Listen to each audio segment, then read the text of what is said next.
Hello, everyone, and welcome to a new episode of GameBiz Heroes. Today, we have an incredible guest whose journey into the gaming industry is nothing short of inspiring. He is a senior producer at Star Stable Entertainment, where he leads teams to create scalable technology, optimize tools, and bring long-term visions to life. From porting games to modern platforms, to mentoring aspiring game developers through future games and the game assembly, he is a true leader in the gaming space.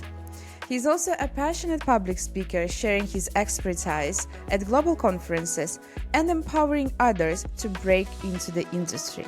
He is also a LinkedIn star and the #1 Swedish gaming voice. Please join me in welcoming the brilliant Ali Farha. Ali, could you please introduce yourself? Of course. Hi, everyone. My name is Ali. I'm a senior producer at Star Stable Entertainment. It's a Swedish-based company. We are known of our game, Star Stable Online. We have been around for 13 years. Our game is on multiple platforms, and I look over technology. Beside my full-time job at Star Stable, I'm a board member at 2 gaming schools and head of game producer education at Future Games Warsaw. And I write on LinkedIn more than I should. That's something I should say. All right. So your journey into the gaming industry is inspiring, and especially since you started without any direct help, as I know. So could you share what motivates you to take that first step and how you navigated those early challenges? That's I'm more than happy to share this because now when you were talking, I start to remember those long nights trying to navigate what I don't know even. So I've been gamer my entire life. Like I've been playing games. I never stopped playing games. But working in the gaming industry, that's something never ever came across my mind. It's like never came to my mind. Just like games just come from somewhere and I play them. That's it. Then I was looking into IT jobs in Stockholm, just like casually looking. Then I saw, maybe it was a King, Candy Crush, was looking for something in tech. It's like, wait a second, you can work in the gaming industry? I was like, wait. Then I started to look for the gaming industry jobs. Then I was completely hooked. Then I was take my phone. I stopped. No one should take their phone to bed. Don't do that. It's a bad idea. It's a bad habit. I used to take my phone to bed, and before sleeping, I used to look at job ads every night. Just read them to see what they look for. Like for me, that was like insane, mind-blowing. You can work in the gaming industry. For some people, it sounds, of course, people can work in any industry, but trust me, there's some industries you don't even expect. For some reason, your mind doesn't go there. So yeah, I start to look at the gaming job ads every day, every night, to be honest, to be precise. Then I start to map out what skills they're looking for, do I have, and what skills they look for that I don't have yet. So I figured out that what I need to work on, and I start to do online courses to enforce my missing knowledge. But then I pushed a bit too hard. Like I did hurt my eyes twice. You know me, I'm a hustler. Like when I go all in, I go all in. But now, of course, I'm way more senior, so I would never do that again. So I hurt my eyes twice. I got red eyes because I was like go to bed 11, then I'm awake at 1 or 2. I feel like my brain is stimulated. It's like, what you're doing? Are you sleeping? Go, get up and do something useful. So I start my PC and the screen blasts in my face. So yeah, so I pushed a bit too hard. I knew no one in the gaming industry at all. No one. And then I start to build my network. I had zero connection on LinkedIn. I had no photo. I still remember those days. I was writing for no one for years. And then I stopped. I quit LinkedIn for a full year, by the way, which is a lot of people don't know. Then after trying multiple times to, getting the gaming industry from the normal doors, it's pretty tricky. We know that. Like, it's a lot easier when you know someone, hey, I saw your company looking for this. Yeah. Then they hand you the CV, you give it to the HR directly. People don't understand how powerful is this because you're bypassing a lot of AI tools. Yeah. Look at candidates, third-party companies. But I finally landed at my first gaming job, and things changed since then. Then everything changed after that. It's what happens when you are where you belong. And out of the all projects that you've worked on, which personal achievement are you most proud of? The answer is simple: is porting Star Stable to Android. Like my team ported the game from desktop to mobile Android. I was part of porting Star Stable to multiple platforms, but Android was super challenging because I still remember when I had a meeting with the QA lead, they say, hey, let's look at the devices so we can buy them in-house so we can do some testing. Yeah, how many devices we're looking at? I knew that Android has a lot of models. Do you know how many Android phones are in the market right now? You I can throw think any number. I think a lot, but probably I would be wrong. I know, like 100, let's say. 100, yeah. They're like Okay. 30 to 50,000. Okay. I thought I was close. Yeah, you're Whatever. not. Because, iPhone, we have Yeah. iPhone Mini, Max, Ultra. Depends on if it's iPhone, Yeah. old generation. They cheap. But it's always usually 4 or 5 types. That's it. Android is not the case. You have different resolutions, different sizes. So that was pretty challenging, and we ported it, and crash rate is impressive. So that's something I'm really proud of the team. So this, I would say, is by far my biggest technical achievement. And so you have successfully navigated these challenges, like porting a legacy game to modern platforms, and leading also high-performing teams. So how these experiences shape your long-term career goals? I mean, when you work with super talented people, as a producer, you know that you're not like everyone in the team is better than the producer in their craft. That's so let them drive the creation of things. My job is to help them and block them. This is when the producer understand that the synergy, the relationship, it really changes. When I start to tell them what they're really good at and I start to take decision on their behalf or forcing things on them, then where things start to go wrong. I know they are the experts. I listen to them. My job is to make sure they don't overscope. My job is make sure they don't start doing the nice to have or do what is fun in terms of technical challenge, but it's not as important for business. This is where producers comes in because we have this ability to zoom in and out very fast. Like I could speaking to a ticket level, then I can zoom out very fast and start speaking about next 5 years project. Like we have that. But for them, that's a bit difficult, which is, I mean, I don't expect them to have that ability because they are in their code base writing the feature. Yeah, of course, they are not expected to zoom out and start speaking strategic vision or whatever.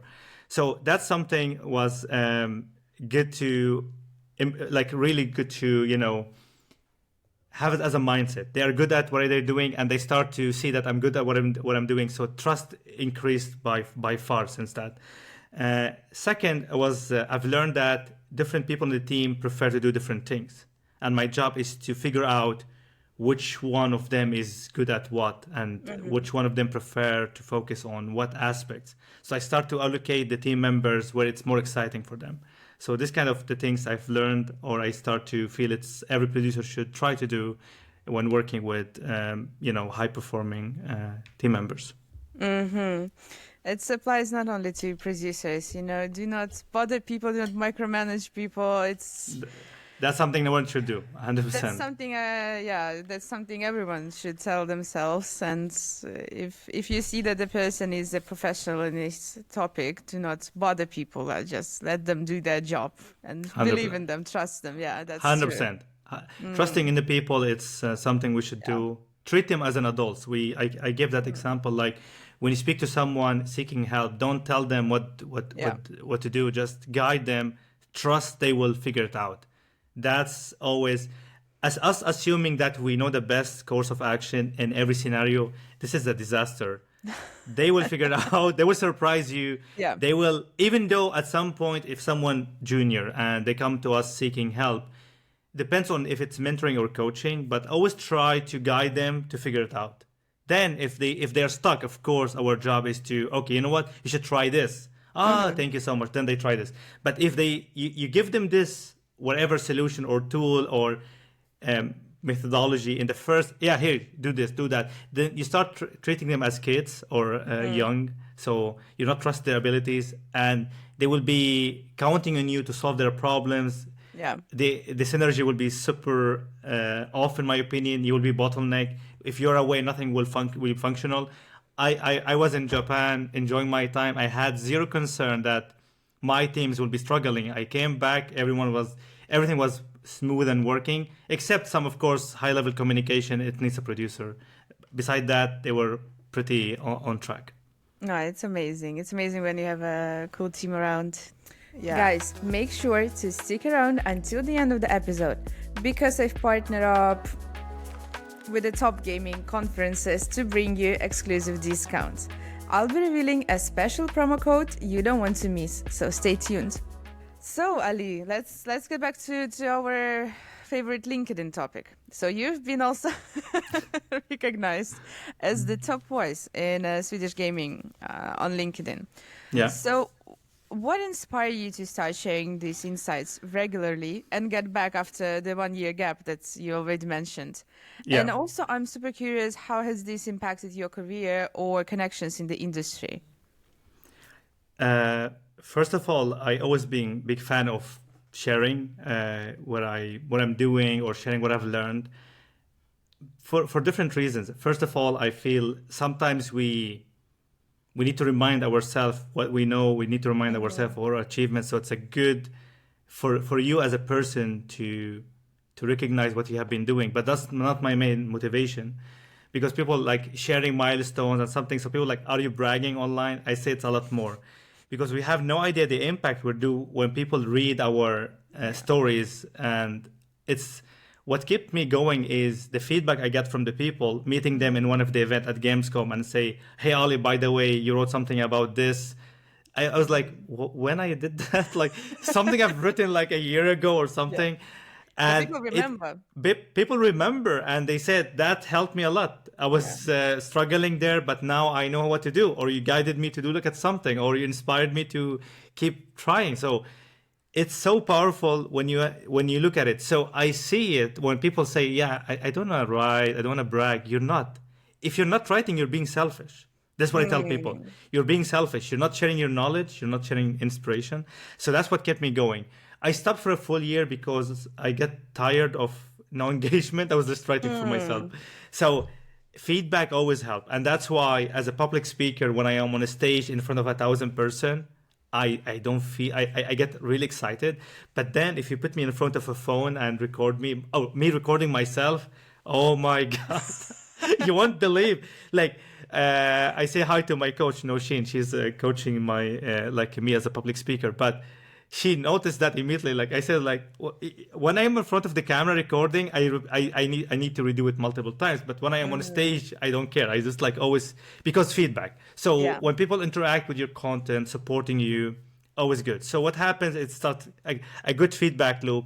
I give to the community. They give me back with like good word, like good comments, nice DMs. Thank you so much for writing this. This changed my perspective. Or in person, then you realize that what kind of impact we're doing. And I don't care about me writing for millions. All I need is just one person to go away from my content or from my talks with a new perspective, with a fresh idea, with some energy to help them moving on. So that's why and I don't mind being vulnerable. I don't mind expose like something I'm not really proud of or something really, really too personal. I don't mind that. I'm really open book. But I feel like always help someone there. That's my main motivation. Yeah, it's also super important not to only write about positive things or success, right? Because most of the times we learn, the most important lessons in our life from bad experiences also, and people 100%. usually not share them. So I'm always trying to support people who also share some bad lessons or some bad experiences, because everyone is facing them, right? So guys, this is not just only success is not like a straight line, right? It's usually like this. It's always like this. Really good point. I wrote a post about like how mistakes I did as a leader, and I wrote something. I don't believe a lot of people. I literally stated that I failed a team member. I said that. And it's okay. I said that I failed a team member and I owe them an apology. I did, of course, apologize. I did like I took the head. I said I need to do better, but that's how you prove it that you're a good leader. You're admitting you have done a Yeah. mistake, you share it, you take the hit as a senior, and you move on. But saying that, oh, it's all good, I'm the best leader ever, I don't do mistakes, that's not reality. I don't believe in this BS, sorry. No, exactly. No, me too. I mean, same with my students. I help students at Future Games, so they do game projects. So some of them they end up with teams are not the good synergy. Some of them they really don't want to work, so it end up hell experience. Some of them they end up with the best motivated team. Things are going really nice. So I tell the teams who had really bad time. I say, you know what? You're gonna learn from this project more than any project you will have at this school. True. You get to see when things are not functional. You get to experience the stress, and this is how we learn. This is how we grow. So I believe we should share it. To be honest. Yeah. And that's actually what I wanted to ask you. So you're deeply involved in mentoring through Future Games and also game assembly. So what do you find the most rewarding about helping next generation of game developers? I think we kind of answered this question, right? In a way, but to be honest, like I didn't get help myself. Like when I tried to get in, I didn't know who to ask. No one came to me and to school and say, "Hey, are you interested in the gaming industry? Do this, and that." That would really save my journey. So making someone's journey easier than yours, it's rewarding for you as a person. You feel like you're giving back. Second, when I see them in big companies, do you know some of my students are actually working in Split Fiction and they're being credited? Nice. Like, how cool is this? Like, some of my students, hopefully this game will be Game of the Year, well deserved. Imagine that some of my students, I help them in at least in one course or one something. You're part of someone's success, and now they're flying in front of you. That's so rewarding. So this is, and of course, a lot of students, they come to me in like thanking me for time or thank you for this like advice. It helped me a lot. For me, this is the most rewarding ever. When someone, you feel like you're doing an impact. That's it. And people ask, sorry, but people ask, do you do it for them or you? I gotta be honest to be honest with you, like saying that I'm doing only for the people, I'm not being honest. It's a part. It's for me. It's for me that I feel satisfied about my own action, because when we go at the end of the day to our home to try to sleep, it's us. Are we satisfied on ourselves, our performance, our whatever we are trying to do? Then we can sleep peacefully, or we see nightmares. In my case, it's helped me a lot when I see impact. That's it. Yeah. But it's a win-win situation. It is win-win situation. So that's all right. It is all right. So you've also spoken at the major conferences, Nordic Games, Digital Dragons, White Knights. I think I can go on and on for a any bit. conference and probably US. Almost, yeah. So is there one talk or event that is particularly memorable for you? There are two actually, two of them. One of them was the Boden Game Camp in Sweden. In that one, I start my talks with memes and laughing, but then I got everyone off guard, and it was by design. So when everyone used to Ollie, is the laughing memes, excitement on the energy, and everyone enjoy. From what I could see and the feedback, everyone is enjoying, or majority of the people. But that one, I decided to have a lot of drama at the end, or half at the end. But what I did, I put too much drama that even myself cried. So what happened? Yeah, I was like, it was a shit show. so what happened? I was talking fun. Then suddenly I changed my tone and it went drama, and I shared personal story. And it touched someone in the audience. Then I looked at them; they were crying. Then I cried. Then end up like half of the people in the hall crying. And a guy came to me after, and he did this feedback. I cannot say what he said because it was a big swearing, but he said, imagine that he's like a tall guy, like a Viking guy. He put his hand on my shoulder and he say, swearing, you made me cry. So. And that person called their family member, one of the family member, after my talk, because it was about family, relationship, and games.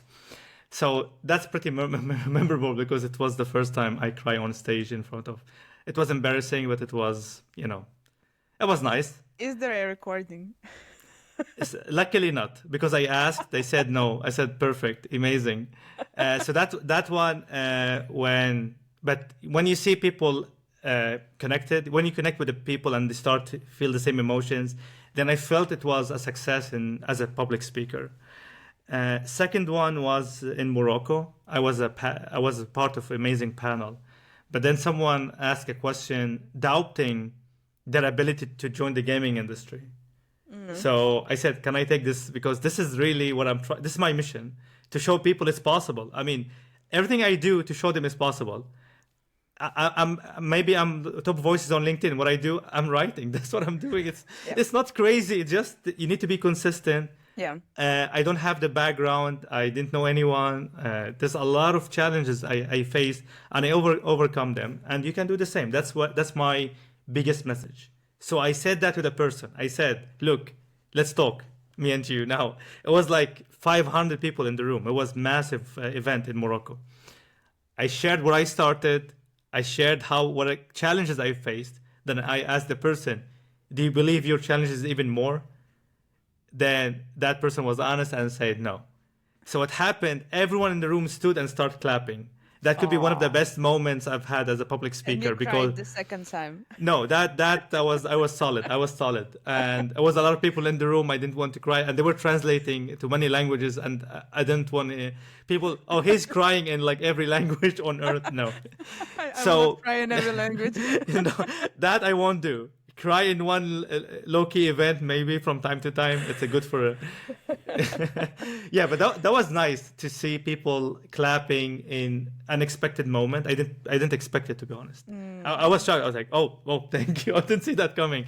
So it feels really nice. Yeah. Very nice stories. Yeah. And if you could go back to your first day at work in the gaming industry, what advice would you give yourself?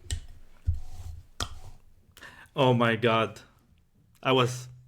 Don't cry. Don't cry. Don't cry. Don't grind. Wait, there's something I'm gonna share here. There's something we call the circle of concern, and control and influence. Okay, so there's something I can control. It's like my teams, my job, my task. There's something influence, so I can tell the next team or team who works collaborate with my team, I don't believe our communication channel is working. You should change that from your end so we can do that from our end. So I'm influencing the other team's ways of working.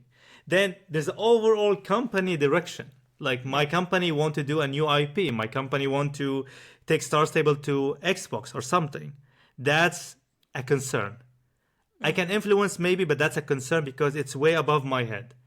When you join the gaming industry, people put 90% of the energy in the concern. They try to change what's way above their control, way above their influence even. It won't work. You're losing your energy on the wrong things. I would say focus on what you can control. Make the majority of your energy and time there. Then, of course, influence. Of course, I'm not saying you should never challenge. Actually, good companies always have communication.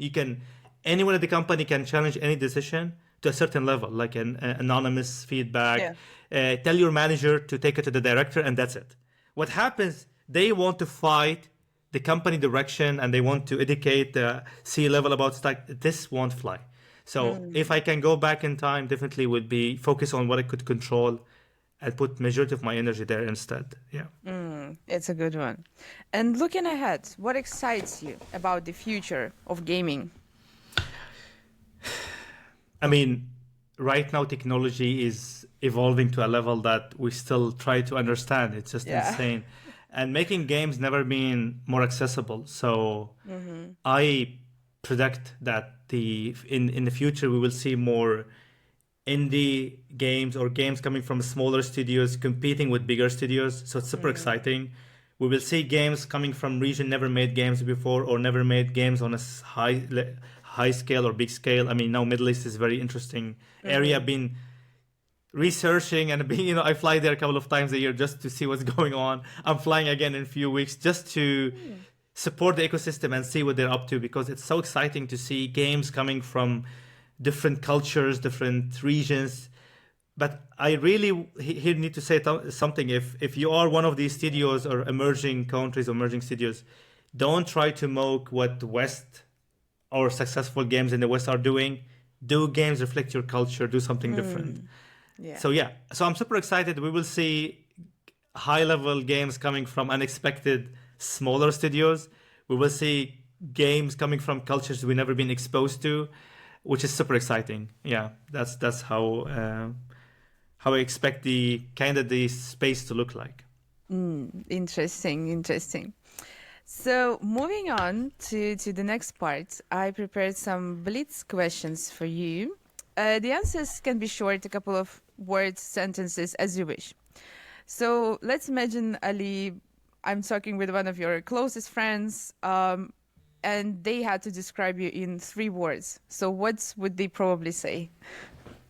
3. Smiling, that's, I guess. And by the way, my last name means happiness. So it kind of worked. So I guess a lot of people will agree that I'm usually happy, energy. People usually like energy, fun, excitement. I hope friendly.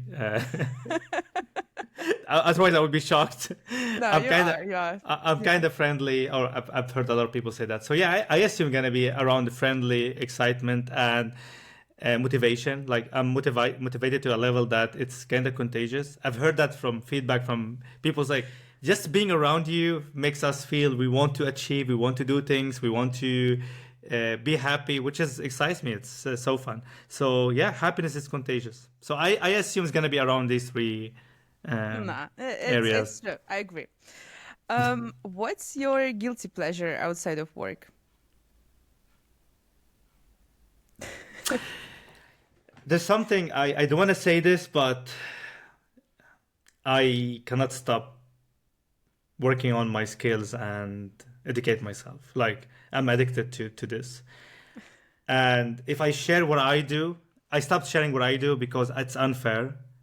It literally could burn out people. Like, we are different we are different in like psychological, physical support conditions. Where are we? Household. There's multiple factors people don't see, and they start to implement what people are doing. So I cannot give you my formula unless you have same capacity, same condition, Background, everything. Yeah. Same goes to me, and I'm pretty sure there's people will do 5 times what I'm doing, but I will never even try because I know I will be burnout. So I cannot stop. I'm always doing a book, always doing a course, always educating myself daily, which is fun for me. Yeah. So my guilty pleasure is, to be honest, I cannot stop learning. Nice. Yeah. And what's one surprising fact about yourself that most people might not know? I was depressed for a full year. It's when you did. It's when No. you No. you didn't write the LinkedIn. Usually people say, actually it was around that time, and in every podcast they say I'm sharing this for the first time. This is actually I don't believe I've shared this. I need to think, but I'm pretty sure maybe I haven't. Yeah, I was depressed for a full year, and for a lot of people they don't believe it. Like, no way. No way, Ollie's depressed. I would believe, sometimes Yeah. people who smile a lot and they're happy, they can be also depressed. Like it doesn't matter that if you're happy True. some days, that True. everything is all right, like all Yeah. year round. Yeah, that's Yes, so I believe a lot of people don't know. I was depressed for a full year. I didn't leave house a lot.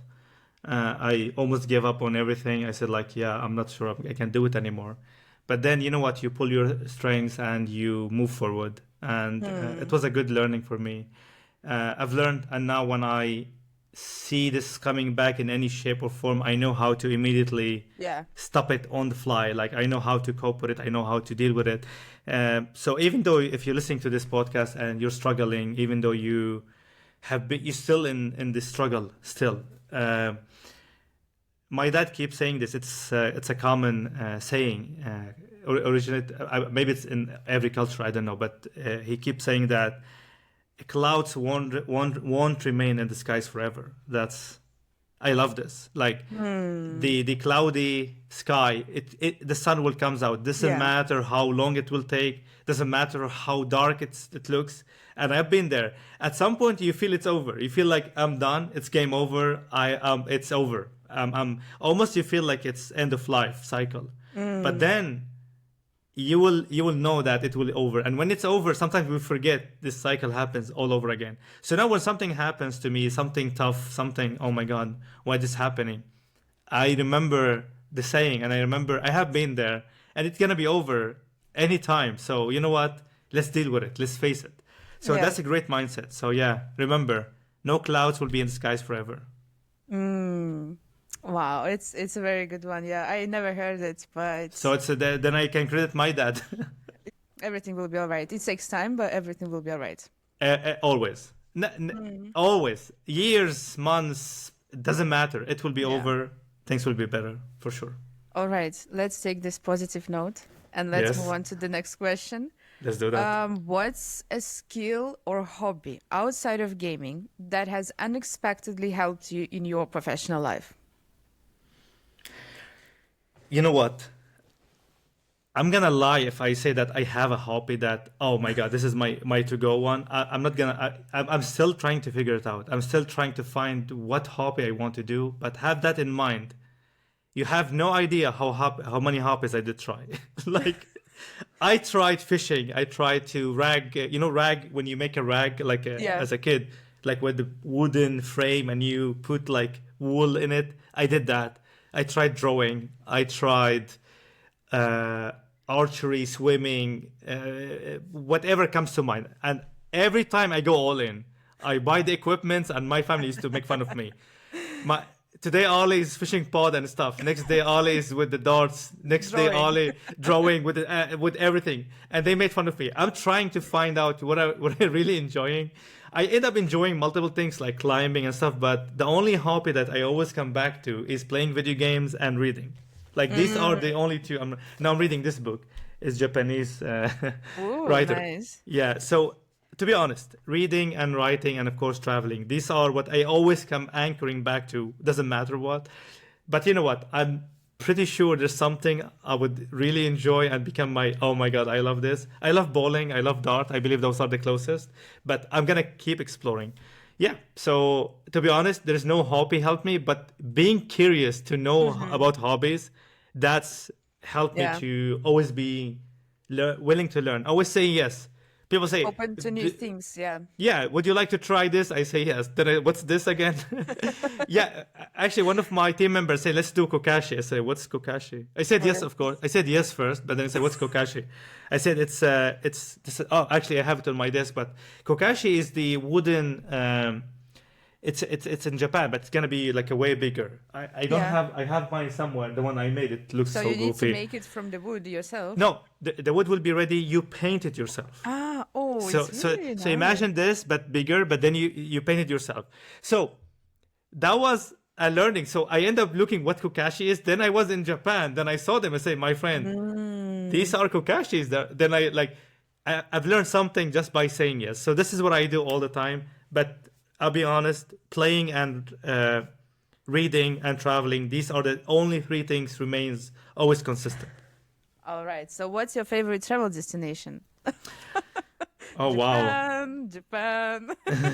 To be honest, Japan impacted me way more than I expected. I've been, me and you, we travel a lot, so it's hard. It became a bit hard to impress me in like. Oh, yes. My family lives in Dubai. I live in Sweden. I've been in Europe. I've been in Asia. So I've seen it all almost. Then I went to Japan.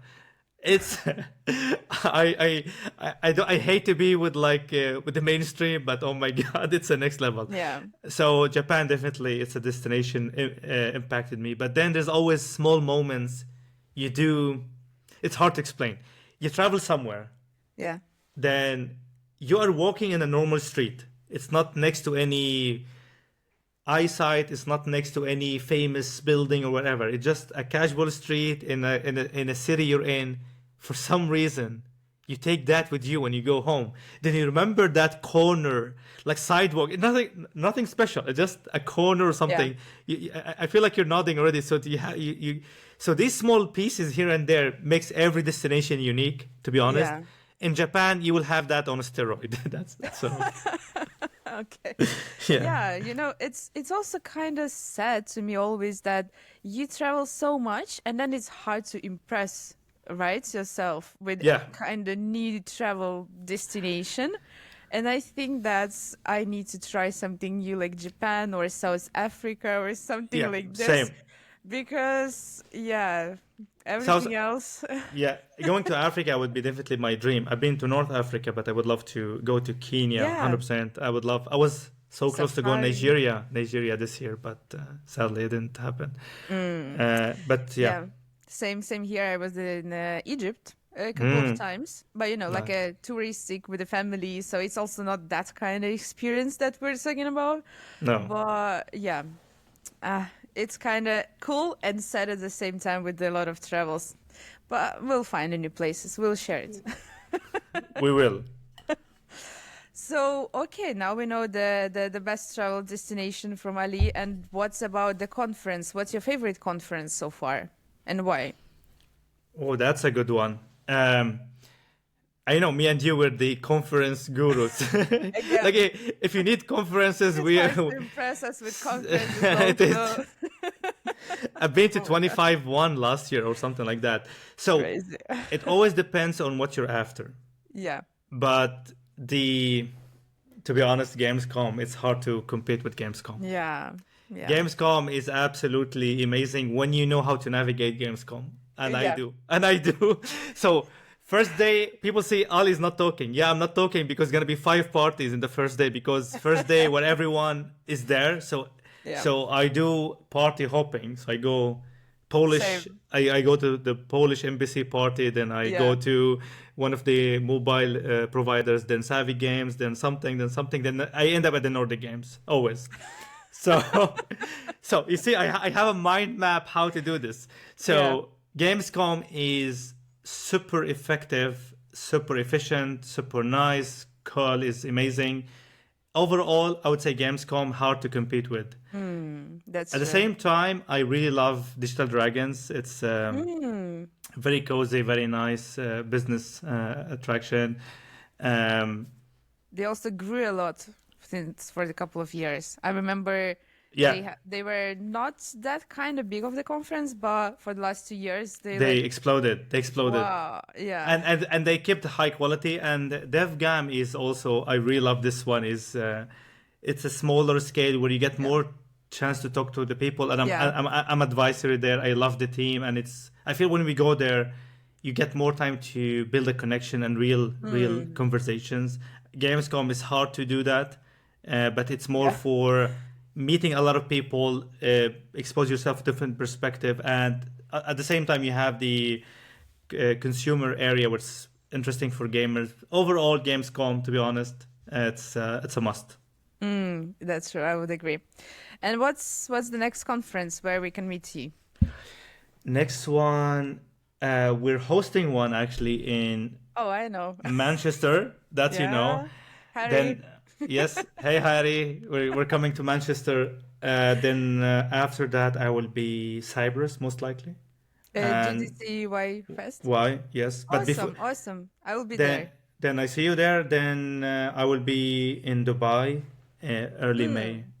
In BGC Dubai. PGC Dubai. Yes, Nah, nice one, nice one. I'll tell Xenia to say hello from me. yes, do that. All right, so I have the last question for you. It's an interesting one. So let's imagine you could have a coffee tomorrow with any person from the industry, like game developer, publisher, past or present. So who would it be, and what would be the first thing that you would ask them? Interesting question. DC, is it there? You see, this is God of War, the Yeah. collector edition. It's my favorite game for personal reasons, and I would love to meet someone from Santa Monica who works in the narrative for God of War. And the question will be the following: how the heck you came with the idea to convert Kratos. Kratos, he's a half Spartan, half god, was killing for revenge in the old games releases, or the games like early years. It was just like you go and just kill gods for revenge with an amazing story. Then suddenly in 2018 they released God of War, and he's a dad and he needs to protect his son, and they have a shaky relationship. So that's, in my opinion, it's one of the best narrative pivoting or plots I've seen in at least in my. I mean, we have seen, like, I even here have here Last of Us, which is one of my favorite games, but that is something else. Like how to make people really feeling connected. Okay, this is angry guy killing for revenge. He's a dad right now protecting his son. How about that? And they did it in a way. That's life. To be honest, in the first 5 minutes, I cried because it was pure drama. Yeah, so I would definitely would love to meet someone from the narrative team. I say hi to them in Santa Monica. I know I know a couple of people, but I'm not sure I know the person who the team was behind that decision. But it was brilliant. Thank you so much they impacted me to that level. So I would say this. Plus, there's amazing people here and there. But if I had to choose one, most likely I would do that. I guess it will happen sooner or later. Awesome. So thank you so much, Ali. I really enjoyed our chat. I really like that we talked not only about the professional part, but also some important things to remind everyone else that everyone has bad phases in life. Bad things happen, but look at us, smile every day, moving forward, and always trying new, and just more often say yes to new things, and you don't know where they will lead you. 100%. Right? Thank you so much for hosting me. It was really nice to chat with you. I forgot this is recorded. I forgot that we even. I feel like me and you just chatting, which has made this even more fun. It's awesome. Yeah, thank you so much, and I cannot wait to see you again. It's been a while. See you in Cyprus. Cyprus. Let's do that. As you know, I've partnered with leading gaming conferences to bring you exclusive discounts. And today I'm excited to highlight GDCY Fest 2025. This incredible event will take place on May 30th at the stunning San Rafael Resort in Limassol, Cyprus. GDCY Fest is an open-air seaside game development conference that blends insightful content tracks with festive outdoor activities, live music, and unbeatable networking opportunities. It's the ultimate summer destination for game developers and industry professionals. And here's the best part, I've got an exclusive promo code just for you. Use Melanya15 at checkout to get a 15% discount on your ticket. You'll find the code in the description below. Don't miss this chance to learn from top experts, explore cutting-edge technologies, and enjoy a one-of-a-kind festival vibe. Let's make May 30th unforgettable. See you in Limassol. That's a wrap for today's episode of GameBiz Heroes. Make sure to subscribe, leave feedback, and share it with your friends. And of course, stay tuned for more inspiring stories and insider tips from the brightest minds in gaming. Thanks for watching, and I'll see you at the next episode.